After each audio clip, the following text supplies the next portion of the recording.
Welcome to the Slop Temple. We pray this video helps. You start by confirming prerequisites. Check what's app version and confirm your OS supports the new emoji set. Once done, free at least 200 MB and backup chats to Google Drive or iCloud so you can restore if needed. Next, enable installation from trusted sources if you plan to sideload. Make sure you understand the security prompts. Then open the Play Store or App Store to see if an official update is available, because official updates avoid compatibility issues and preserve chat integrity.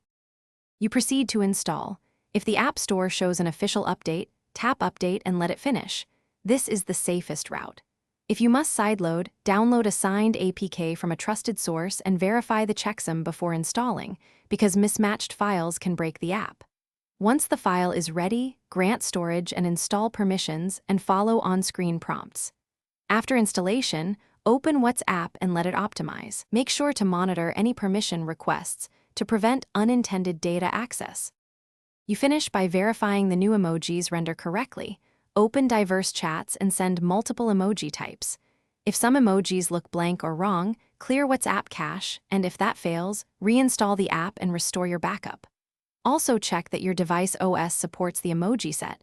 System font updates sometimes determine availability.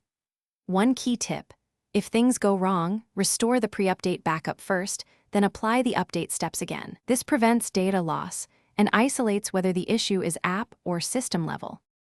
Thanks for watching. Consider subscribing if we helped you.